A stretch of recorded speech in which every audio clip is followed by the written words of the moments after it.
Hai thợ sửa ống nước đang làm việc thì nghe thấy một tiếng động kỳ lạ. Họ tò mò tiến lại gần để kiểm tra. Một người quyết định chui qua một bức tường vỡ để thăm dò. Người đồng đội da màu do dự, đứng lại vì cảm thấy bất an. Trong lúc đó, ánh đèn từ người tiến sâu vào đường hầm, chiếu đến một hình dáng kỳ lạ rồi vụt tắt. Sự im lặng kéo dài, khiến người đứng ngoài lo lắng. Anh quyết định đi sâu vào trong để tìm kiếm đồng đội. Ban đầu, anh nghĩ có thể đồng nghiệp đang đùa giỡn mình, nhưng một tiếng hét chói tai vang lên làm anh hốt hoảng, không nhận ra. Một bóng đen vừa lướt qua sau lưng anh. Khi tìm thấy đồng đội, người đó đã bị thương nặng, ánh mắt lộ rõ vẻ sợ hãi nhìn về phía trước.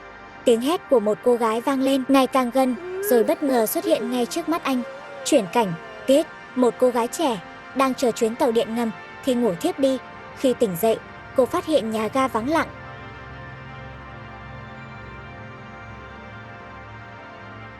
Cánh cửa phía trước đã bị khóa. Cô hoảng loạn gọi điện thoại, nhưng không có tín hiệu. Nghe thấy tiếng tàu đến, Kate vội vã bước lên tàu, nhưng có một bóng người khác cũng theo cô lên tàu. Trên tàu, không một ai có mặt. Cảm thấy có điều bất thường, Kate tiến đến khoang lái để tìm sự giúp đỡ. Nhưng người lái tàu đã bất động. Đột nhiên, ánh đèn trên tàu vụt tắt. Trong lúc sợ hãi, Kate nhìn thấy ánh sáng từ phía xa và tiến lại gần. Hóa ra đó là một đồng nghiệp của cô, Guy. Tuy nhiên, hành vi kỳ quặc của Guy khiến Kate cảnh giác. Anh ta cố tình phô trương bản thân một cách lố bịch, khiến Kate phải lên tiếng nhắc nhở. Cảm thấy bị xúc phạm, Guy tiến lại gần Kate với thái độ hung hăng. Kate cố gắng giữ khoảng cách, nhưng bất ngờ, Guy kêu lên một tiếng đau đớn. Trong bóng tối, Guy bị một thứ gì đó kéo xuống gầm tàu. Trước khi biến mất, anh chỉ kịp thốt lên, chạy đi. Hoảng loạn, Kate cố gắng chạy khỏi nhà ga, nhưng nơi này vắng lặng, không một bóng người. Đó là chuyến tàu cuối trong ngày. Cô chạy đến lối ra, nhưng phát hiện các cánh cửa đã bị khóa. Nhân viên cũng đã về hết. Tuyệt vọng, Kate trốn vào một góc tường. Đột nhiên, tiếng mở cửa sắt vang lên, nghĩ rằng có điều bất thường. Cô rón rén nhìn ra và phát hiện đó chỉ là một chú chó nhỏ. Chú chó có vẻ hoảng sợ, chạy vụt vào một cánh cửa sắt. Kate đi theo và phát hiện đó là lối vào một phòng thiết bị.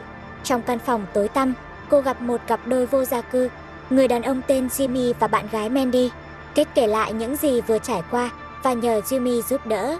Jimmy nói rằng khi nhà ga đã khóa, không ai có thể tự thoát ra ngoài, nhưng anh có thể dẫn cô đến phòng điều khiển, nơi có nhân viên trực ban. Khi Kate và Jimmy rời đi, Mandy ở lại trong phòng. Một lúc sau, tiếng động của cửa sắt khiến Mandy giật mình tỉnh dậy. Nghĩ rằng Jimmy quay lại, cô gọi vài tiếng nhưng không ai đáp lại. Khi bước ra kiểm tra, Mandy nhìn thấy những con chuột đang tràn ra từ cánh cửa sắt. Chú chó nhỏ cũng bất ngờ lao ra ngoài. Lo lắng chú chó sẽ gặp nguy hiểm, Mandy vội đuổi theo. Trong lúc đó, Kate và Jimmy nghe thấy tiếng kêu cứu. Họ chạy tới và phát hiện đồng nghiệp của Kate, Guy, đang nằm trên sàn, bị thương nặng. Cả hai cố gắng đưa anh ta lên sân ga. Tuy nhiên, khi Kate định hỏi ai đã tấn công anh ta, cô bất ngờ nhìn thấy chú chó nhỏ quay lại, với những vệt đỏ lấm tấm trên bộ lông. Jimmy lo lắng cho Mandy, vội chạy theo các dấu vết đỏ dẫn xuống đường ray.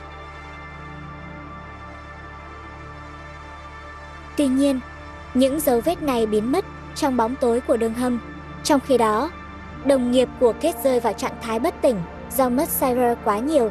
Kate phát hiện một nút gọi khẩn cấp trên tường và lập tức nhấn để cầu cứu. Ở phòng điều khiển, nhân viên bảo vệ đang thư giãn với một trò chơi giải ô chữ. Khi nghe tín hiệu khẩn cấp, ông ta trả lời qua bộ đàm với thái độ không mấy nghiêm túc. Kate cố gắng giải thích mọi chuyện, nhưng ban đầu ông không tin, nghĩ rằng cô chỉ là một người gây rối. Tuy nhiên, khi Kate kéo người đồng nghiệp bị thương ra góc có camera an ninh, ông bắt đầu nghiêm túc và chuẩn bị gọi cứu viện. Bất ngờ, ông hoảng hốt khi nhìn thấy một đàn chuột đang xuất hiện dưới chân mình. Tiếng hét của ông vang lên qua bộ đàm, khiến Kate nhận ra rằng bảo vệ cũng đã gặp nguy hiểm. Quá hoang mang, Kate quyết định đi tìm Jimmy và gặp anh khi anh đang tiến vào đường hầm để tìm Mandy. Không còn lựa chọn nào khác, Kate đi theo Jimmy với hy vọng tìm được Mandy và đến được nhà ga kế tiếp. Trong đường hầm, Kate và Jimmy nghe thấy tiếng động lớn phía sau. Quay đầu lại, họ hoảng hốt khi thấy một chuyến tàu đang lao tới. Cả hai vội vàng chạy vào một hốc bên đường để tránh tàu. Đột nhiên, tiếng phanh rít lên và chuyến tàu dừng lại ngay trước mặt họ. Kate lo lắng, cho rằng có thể có điều nguy hiểm trên tàu, nhưng Jimmy quyết định lên kiểm tra. Bất chấp lời khuyên của cô, trên lối đi, anh phát hiện thi thể của bảo vệ và tiến lại gần để kiểm tra. Tuy nhiên, Jimmy bất ngờ bị tấn công. Không yên tâm, Kate cũng bước lên tàu. Khi chứng kiến sự việc, cô hoảng sợ chạy trở lại đường hầm.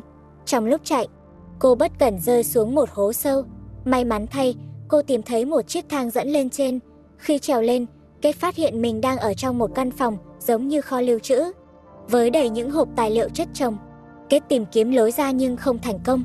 Đột nhiên, toàn bộ đèn trong phòng tắt ngúm. Tiếng động đáng sợ từ phía sau vang lên, khiến cô hoảng hốt trốn vào một góc phòng, tắt đèn pin và nín thở, cầu nguyện để không bị phát hiện. Nhưng rồi, một bóng dáng đáng sợ xuất hiện. Lộ diện là một kẻ dị biến.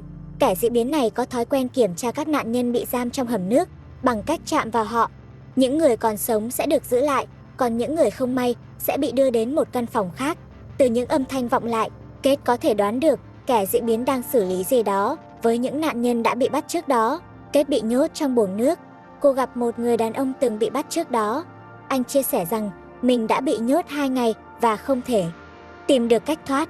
Trong lúc nói chuyện, anh bất ngờ hét lên vì cảm giác có thứ gì đó chạm vào chân. Sau đó, cả hai nhận ra đó chỉ là một mớ rác nổi lên từ dòng nước. Kate suy nghĩ nhanh và nhận ra các buồng nước có thể thông nhau ở phía dưới. Cô đề nghị người đàn ông bơi qua buồng nước ngoài cùng, nơi có cửa mở. Tuy nhiên, anh lo lắng vì không biết bơi. Không còn cách nào khác, Kate quyết định tự mình thực hiện. Cô hít sâu, lặn xuống và bơi qua các buồng nước. Khi Kate đang thực hiện kế hoạch, kẻ dị biến bất ngờ quay lại. Cô nấp dưới nước để tránh bị phát hiện, trong khi người đàn ông giả vờ bất tỉnh để đánh lạc hướng. Kẻ dị biến thấy người đàn ông không cử động thì dừng lại kiểm tra. Nhân lúc kẻ dị biến mất cảnh giác, Kate nhanh chóng trèo ra khỏi buồng nước. Cô dùng một vật xô ngã kẻ dị biến, tạo cơ hội để giải cứu người đàn ông. Hai người chạy qua mê cung hầm ngầm, không biết lối ra. Trong lúc chạy, anh bạn đồng hành tháo áo khoác của mình để Kate giữ ấm. Một lúc sau, họ bắt gặp một cánh cửa có dòng chữ phòng phẫu thuật. Bên trong, căn phòng đầy những thiết bị y tế cũ kỹ. Những chiếc nôi trẻ em và các mẫu vật đặt trên giá. Trong một căn phòng bên cạnh, họ tìm thấy Mandy, bạn gái của Jimmy, bị trói trên bàn. Người đàn ông kiểm tra và đau buồn cho rằng Mandy đã không còn dấu hiệu của sự sống. Hai người quyết định rời khỏi căn phòng phẫu thuật, tiếp tục chạy dọc hành lang. Cuối đường, họ gặp một cánh cửa, nhưng sau cánh cửa lại là một bức tường kín. Kate phát hiện một lỗ nhỏ trên tường. Qua đó cô nhìn thấy một không gian rộng lớn phía sau. Người bạn đồng hành dùng sức phá vỡ gạch, lộ ra một hành lang dài và tối tăm. Lúc này, kẻ dị biến bí ẩn xuất hiện trên các ống dẫn ngay trên đầu họ. Sợ hãi, cả hai chạy vào hành lang. Kẻ dị biến không đuổi theo ngay vì nó quen thuộc địa hình nơi này và biết hành lang sẽ dẫn đến đâu. Kẻ dị biến quay trở lại phòng phẫu thuật, nơi Mandy vẫn còn sống và đang khẩn cầu sự tha mạng. Tuy nhiên, thay vì có phản ứng rõ ràng, kẻ dị biến thực hiện những hành động kỳ lạ, giống như hắn đang mô phỏng lại các hành vi mà hắn từng thấy trước đây. Qua những hành động này, có thể nhận ra rằng kẻ dị biến đã chịu ảnh hưởng sâu sắc từ quá khứ đầy khó khăn của mình. Trong lúc đó, Kate và người bạn đồng hành nghe thấy tiếng hét vọng lại, nhưng họ không dám quay đầu nhìn. Họ tiếp tục chạy đến cuối đường hầm, nơi bắt gặp một căn nhà nhỏ phát sáng. Bên trong, căn nhà trông giống như nơi ở của kẻ dị biến, với các đồ vật được sắp xếp một cách kỳ lạ. Khi tìm kiếm manh mối, Kate phát hiện một bức ảnh cũ.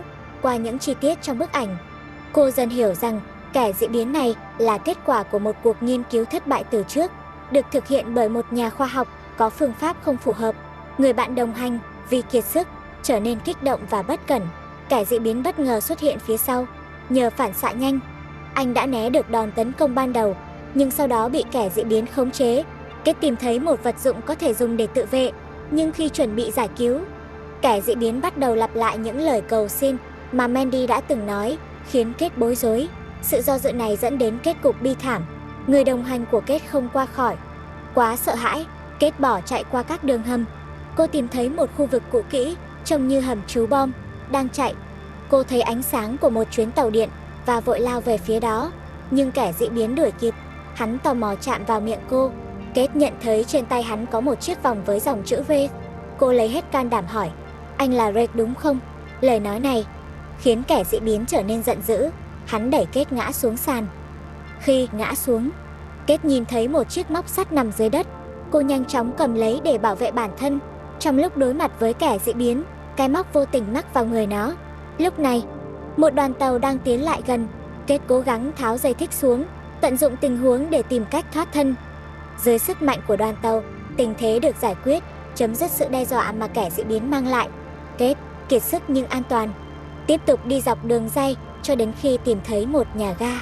Khi ánh sáng ban mai chiếu rọi, Kết ngồi bên lề đường ray. Bên cạnh là chú chó nhỏ. Một vị hành khách trên chuyến tàu sáng lặng lẽ quan sát cô.